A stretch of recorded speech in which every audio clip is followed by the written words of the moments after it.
கர்த்தராகிய இயேசு கிறிஸ்துவின் நாமம் மகிமைப்படுவதாக.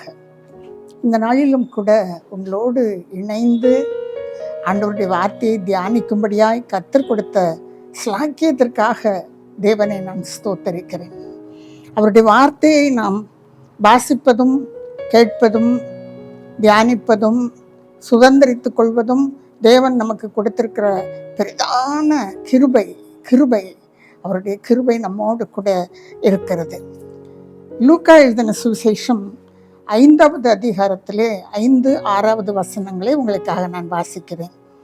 38 வருஷம் வியாதி கொண்டிருந்த ஒரு மனுஷன் அங்கே இருந்தான்.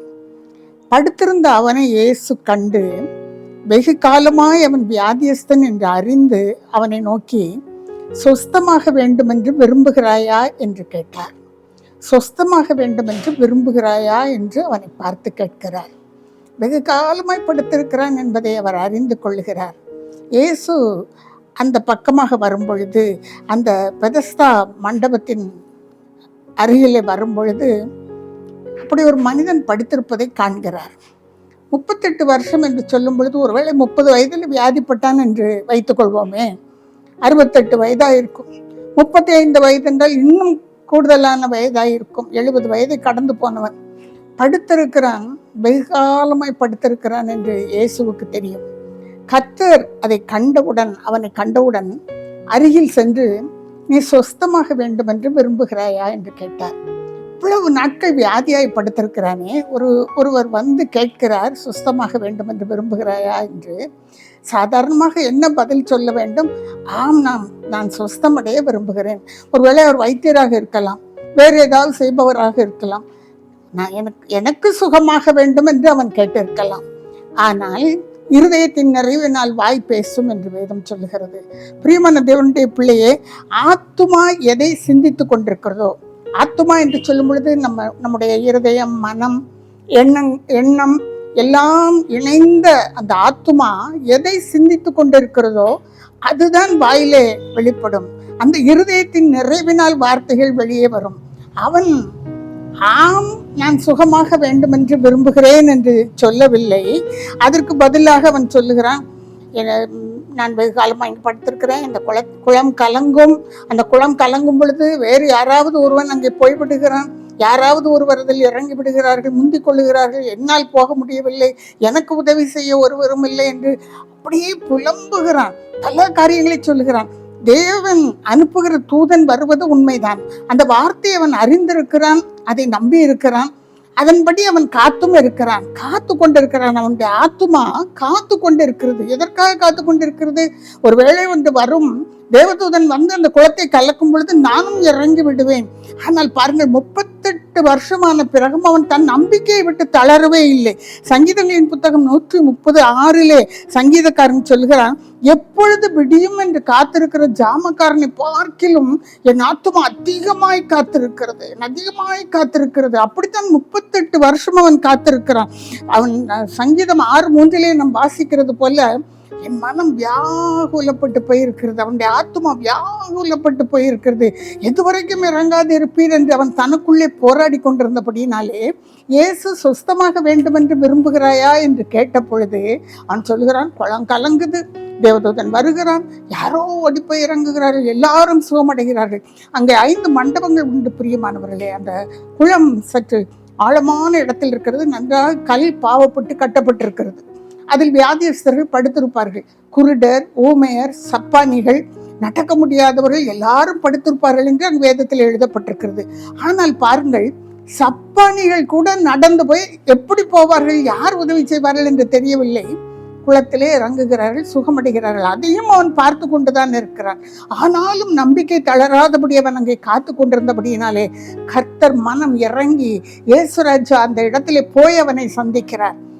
அவனுக்கு சொல்ல தெரியவில்லை, சரியாக அவனுடைய ஆத்துமா அவரிடத்தில் அறிக்கை செய்யவில்லை. என்ன சொல்லி இருக்க வேண்டும்? ஆண்டவரே, ஆண்டவரே என்று கூப்பிடுகிறான். அவன் இயேசுவை அறிந்திருக்கவில்லை. ஆனால் அவரை பார்த்தவுடன் அந்த வல்லமை அவனை தொடுகிறபடியினாலே அவனை அறியாமலே அவரை ஆண்டவரே என்று கூப்பிடுகிறான். ஆண்டவரே, குளம் கலங்குகிறது, யாராவது முந்திக் கொள்ளுகிறார்களே, நான் என்ன செய்வேன் என்று சொல்லி அவனுடைய ஆத்துமா புலம்புகிறது. பிரியமானவர்களே, அந்த ஆத்துமா வேதனையை கண்ட அவர் அவன் அவரை அறிந்திருக்கவில்லை, அவனுக்கு தெரியவில்லை. இன்னார் என்றும் அவருக்கு அந்த வல்லமை உண்டென்றும் அவனுக்கு தெரியவில்லை. தெரிந்திருந்தால் ஒருவேளை கேட்டிருந்திருப்பான். ஆனால் அவனுடைய ஆத்தும வேதனையை அவரிடம் பகிர்ந்து கொள்ளும் பொழுது ஆண்டவர் அவனை பார்த்து, உன் படுக்கையை எடுத்துக்கொண்டு நீ நட என்று சொல்லுகிறார். உன் படுக்கையை எடுத்துக்கொண்டு நீ நட என்று சொல்லுகிறார். அடுத்த வினாடி அவன் எழும்பி படுக்கையை 38 வருஷ வியாதி ஒரே வினாடியிலே மறைகிறது. அவன் படுக்கையை எடுத்துக்கொண்டு நடந்து போகிறான். அதனால் இன்றைக்கும் வியாதி படுக்கையிலே இருக்கிறீர்களோ, வேதனைக்குள்ளாய் சிக்கி கொண்டிருக்கிறீர்களோ, நெருக்கங்களுக்குள்ளாய், கண்ணீருக்குள்ளாய், பல பாடுகளுக்குள்ளாய் சிக்கி இருக்கிறீர்களோ, ஆண்டவரை பார்த்து, ஆண்டவரே என்னை நான் சுகமாக விரும்புகிறேன், ஆண்டவரே நான் சுகமாக விரும்புகிறேன், உமக்கு அந்த வல்லமை உண்டென்று நான் விசுவாசிக்கிறேன் என்று ஒரு முறை சொல்வீர்களா? ஒரு முறை தேவனை பார்த்து, ஆண்டவரே உமக்கு அந்த வல்லமை, ஏனென்றால் தேவன் கேட்கிறார், எனக்கு அந்த வல்லமை உண்டென்று நீ விசுவாசிக்கிறாயா என்றுதான் கேட்டார். அவரை பார்த்து சொல்லுவோம், ஆண்டவரே உமக்கு அந்த வல்லமை உண்டென்று நாங்கள் விசுவாசிக்கிறோம். ஆண்டவரே, இந்த கட்டுகளை உடைப்பதற்கு, இந்த கண்ணீரை துடைப்பதற்கு, இந்த என்னுடைய ஆத்துமாவை விடுவிப்பதற்கு தேவனே உமக்கு வல்லமை உண்டென்று விசுவாசிக்கிறேன் என்று அறிக்கை செய்வோம். அந்த அறிக்கையை தான் ஆண்டவர் எதிர்பார்க்கிறார். கோர்ட்ல, நீதி ஸ்தலத்துல அஃபிடவிட்னு ஒன்று போடுவாங்க. எனக்கு இன்னும் நடந்தது, இப்படி இருக்கிறது, இப்படி எனக்கு இன்னும் நடக்க வேண்டும் என்று சொல்லி ஒரு இது போடுவாங்க. அது மாதிரி தேவன் நம் ஒவ்வொருவரிடத்திலும் ஒரு அறிக்கையை எதிர்பார்க்கிறார். அவர் வரும் பொழுது அவர் கேட்பதெல்லாம், உனக்கு என்ன வேண்டும் என்று கேட்பார். நீ சுகமடைய விரும்புகிறாயா என்று கேட்பார். அவர் அந்த அறிக்கையை அவர் எதிர்பார்க்கிறார். அந்த அறிக்கையை நாம் சரியாக அவரிடத்தில் சொல்லும் பொழுது அங்கு விடுதலை கிடைக்கிறது. பிரியமானவர்களே, அது வரைக்கும் சங்கீதங்களின் புத்தகம் 43:5 சொல்லுவது போல, என் ஆத்துமாவே நீ ஏன் கலங்குகிறாய், ஏன் எனக்குள் நீ தியங்குகிறாய், நீ இன்னும் காத்திரு, தேவனை நோக்கி காத்திரு, எனக்கு ரட்சிப்பு அவரிடத்திலிருந்து வரும், எனக்கு ரட்சிப்புமானவரை நான் இன்னமும் துதிப்பேன் என்று சங்கீதக்காரன் சொல்லுகிறான். என் காரியம் நடக்கல, இன்னும் நடக்கல, என் ஆத்துமா வேதனையிலே அழுந்தி கொண்டிருக்கிறது. ஆனால் அவன் சொல்லுகிறான், சங்கீதக்காரன் சொல்லுகிறான், நான் இன்னமும் அவரை துதிப்பேன், அவரை நோக்கி காத்திரு. தன் ஆத்துமாவுக்கு அவன் சொல்லி கொடுக்கிறான். நீ பயப்படாத, நீ பேசாம என்ன பண்ணு, அவரை நோக்கி காத்திரு. பிரியமான தேவனுடைய பிள்ளையே, அறிக்கை செய்வது எவ்வளவு அவசியமோ அதுபோல அவருடைய பாதத்திலே காத்திருப்பதும் ரொம்ப அவசியம், ரொம்ப அவசியம். துதியோடு காத்திருப்பது. அதனால்தான் 103:2 சங்கீதக்காரன் என்னோடு கூட சேர்ந்து சொல்லுங்களேன். 103:2 அவன் என்ன சொல்லுகிறான்? என் ஆத்துமாவே கர்த்தரை நீ ஸ்தோத்திரி, என் ஆத்துமாவே நீ கர்த்தரை ஸ்தோத்திரி, என் முழு உள்ளமே நீ அவரை ஸ்தோத்திரி என்று சொல்கிறான். அவரை துதிப்பேன், இன்னமும் துதிப்பேன், துதித்து கொண்டே இருப்பேன். அவர் செய்த சகல உபகாரங்களை மறவாதே. இந்நாள் வரை அவர் எத்தனையோ உபகாரங்களை செய்திருக்கிறார், அதை மறவாதே. நான் இன்னமும் துதிப்பேன், துதித்து கொண்டே இருப்பேன் என்றுதான் சொல்லுகிறான். பிரியமான தேவனுடைய பிள்ளையே, நாம் கவலைப்படுவோமானால், அதிகமா இந்த காரியங்களை குறித்து மாத்திரம் கவலைப்பட்டு கொண்டே இருப்போமானால் அது காரியத்தையே கெடுத்துவிடும்.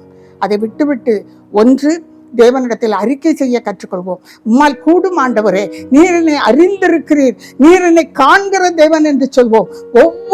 ஒவ்வொரு காரியத்தையும், நம் ஒவ்வொரு அசைவையும், ஒவ்வொரு எண்ணத்தையும், இருதயத்தையும் சோதித்து அறிகிற தேவன் அவர். நம் இருதயத்திற்குள்ளே எண்ணம் வரும்பொழுதே அவருக்கு தெரிந்துவிடும். அதனால் பிரியமானவர்களே, அறிக்கை செய்ய கற்றுக்கொள்வோம். ஆண்டவரே நீர் வல்லவர், ஆண்டவரே நீர் வல்லவர், ஆண்டவரே நீர் நல்லவர், நீர் எனக்கு செய்ய போகிறபடி நான் ஸ்தோத்திரம் என்று சொல்வோம். என் ஆத்துமாவே நீ கர்த்தரை ஸ்தோத்திரி, என் முழு உள்ளமே அவருடைய பரிசுத்த நாமத்தை நீ ஸ்தோத்திரி என்று சொல்ல கற்றுக்கொள்வோம். தியங்கவும் கலங்கவும் வேண்டாம். பிரியமானவர்களே, 131 சங்கீதம் 2வது வசனத்திலே நாம் வாசிக்கிறோம். இதை செய்வதற்கு சங்கீதக்காரன் என்ன செய்வானாம்? தால் மறந்த குழந்தையை போல என் ஆத்துமாவை அடக்கி அமர பண்ணுகிறேன் என்று சொல்லுகிறான். ஆண்டவருக்கு முன்பாக காத்திருப்பதற்கு சும்மா அப்படியே உட்கார்ந்துருந்தா போதாது, சும்மா ஆண்டவர் செய்வார்னு சொல்லிட்டு இருந்தா பத்தாது. அவன் சொல்லுகிறான், பால் மறந்த குழந்தை எப்படி தன் வயிறு நிரம்பினவுடன் அப்படியே அப்படியே அசந்து உறங்கும் பாருங்க. அந்த தூக்கும் போது அந்த குழந்தையை பார்த்தாலே ஒரு அழகு, அவ்வளவு திருப்தியாய் ஒரு நிறைவோடு தூங்குகிற ஒரு குழந்தையை போல என் ஆத்துமாவை ஒரு நிறைவோடும் கூட, என் தேவன் செய்வார் என்ற நம்பிக்கையோடும் கூட, நான் பெற்றுக்கொண்டேன் என்ற நிறைவோடும் கூட, பால் மறந்த குழந்தையை போல என் ஆத்துமாவை அவருக்கு முன்பாக நான் அடக்கி அமர பண்ணுகிறேன் என்று சொல்லுகிறான். அப்படி காத்திருக்கும் பொழுது கர்த்தர் நமக்கு பெரிய காரியங்களை செய்கிறார். அதனால் அறிக்கையை சரியாக செய்வோம். தொடர்ந்து நாம் அவருடைய சமூகத்திலே காத்தும் இருப்போம். ஒரு சகோதரன் ஒருவனை இழந்து விட்ட வீட்டிற்கு நாம் யோவான் எழுதின சுவிசேஷம் 11வது அதிகாரத்திலே நாம் போவோமானால், ஒரே சகோதரன், தாய் தகப்பன் கிடையாது, துணையாக வீட்டிலே இருந்த அந்த சகோதரனையும் மார்த்தாளும் மரியாளும் இழந்து போனார்கள். இங்கே நாம் பார்த்த 38 வருட வியாதிக்காரன் தேவனை பற்றி அறிந்திருக்கவில்லை, அவர்கள் அறிந்திருந்தவர்கள். அங்கே ஆண்டவர் 4 நாட்கள் கழித்து செல்கிறார். ஏன் தெரியுமா? அவர் கர்த்தருடைய நாமத்தை மகிமைப்படுத்தும்படியாகவும் அவருக்குள் அவர்கள் வைத்திருந்த விசுவாசத்தை கனப்படுத்தும்படியாகவும் வெளிக்கொண்டு வரும்படியாகவும் அங்கே 4 நாட்கள் கடந்து செல்லுகிறார். அங்கே மார்த்தாள் வழியிலே வந்து சந்திக்கும் பொழுது அவர்கள் இயேசுவிடம் பேசுவதை நீங்கள் வாசித்து பார்ப்பீர்கள் என்றால், யோவான் எழுதின சுவிசேஷம் 11வது அதிகாரம் 22வது வசனம் முதல் 21வது வசனத்திலே சொல்லுகிறார்கள், அப்பா ஏசப்பா, நீங்க இங்கே இருந்திருந்தீரானால் என் சகோதரன் மரித்திருக்க மாட்டானே என்று முதலில் சொல்கிறார். அப்பொழுதும் கூட இயேசு சொல்றார், இப்பொழுது நீ விசுவாசித்தாயானால் அவன் பிழைத்திருப்பான் என்று சொல்லி. அப்போ அவங்க சொல்றாங்க, இப்பொழுதும் நீர் தேவனை கேட்டுக்கொள்வது எதுவோ, இப்பொழுதும் இந்த வினாடியும் கூட நீர் தேவனை கேட்டுக்கொள்வது எதுவோ அதை தேவன் உமக்கு தந்தருள்வார். எவ்வளவு அருமையான அறிக்கை என்று பாருங்கள். இயேசுவை எவ்வளவு அறிந்திருந்தால் அவருக்கு பிதா ஒருவர் உண்டு, பிதாவை நோக்கி ஜெபிப்பார், பிதாவிடத்திலிருந்து வாங்கி தருவார் என்ற நம்பிக்கை அவர்களுக்கு இருந்ததை அவர்கள் அறிக்கை செய்கிறார்கள். இப்பொழுதும் நீர் கேட்டுக்கொள்வது எதுவோ தேவன் அதை உமக்கு அருளி செய்வார் என்று அறிந்திருக்கிறேன் என்று சொல்லுகிறார்கள். பிரியமான தேவனுடைய பிள்ளையே, இந்த விசுவாச அறிக்கையை தான் ஆண்டவர் நம்மிடத்தில் எதிர்பார்க்கிறார். அவர் தம்முடைய ஆத்துமாவை மரணத்தில் ஊற்றினார் என்று வேதத்தில் எழுதப்பட்டிருக்கிறது. அவருடைய தாயருடைய ஆத்துமாவையும் ஒரு பட்டயம் உருவி போகும் என்று சொன்னபடி அவர் அந்த சிலுவை மரணத்தை நோக்கி வியாகுலத்தோடு, மரணத்துக்கு ஏதுவான வியாகுலத்தோடு அவர் நடந்து கொண்டிருந்தார்.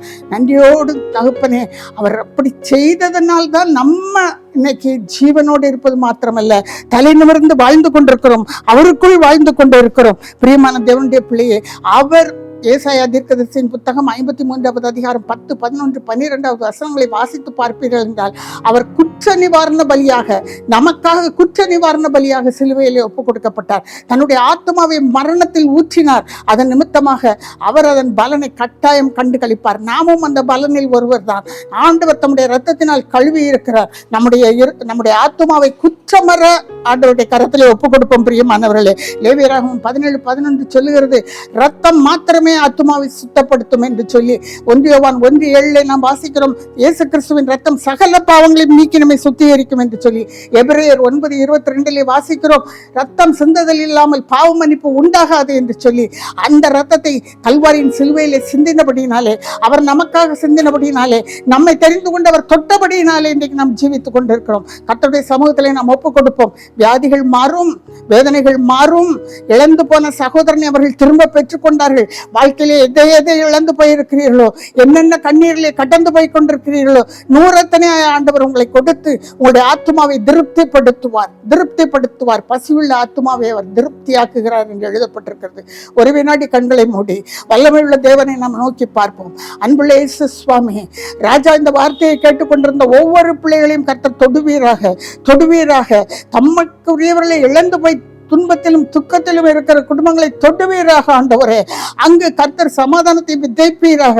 அவருடைய தேவையை தகப்பனை நீரே சகோதரனாய், தாயாய், தகப்பனாய் இருந்து சந்திப்பீராக. அவர்கள் வாழ்க்கையை நடத்த உதவி செய்ய போகிறபடினால் ஸ்தோத்திரம் ஆண்டவரே. இனி நாங்கள் என்ன செய்வோம் என்று கலங்குகிற அந்த குடும்பத்தை தேவனுடைய கரத்திலே ஒப்புக் கொடுத்து ஜெபிக்கிறேன். அவர்களுக்கு விடுதலையை கட்டளையிட போகிறபடினால் ஸ்தோத்திரம் என்று சொல்கிறேன் ஆண்டவரே.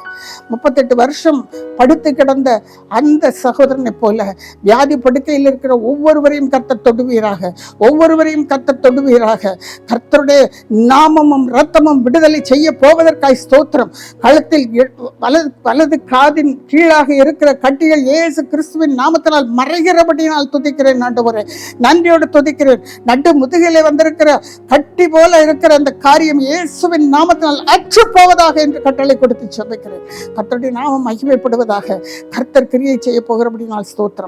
மகிமை நிறைய எடுத்துக்கொள்ளும். இயேசுவின் நாமத்தில் ஜெபிக்கிற நல்ல பிதாவே, ஆமென். ஆமென்.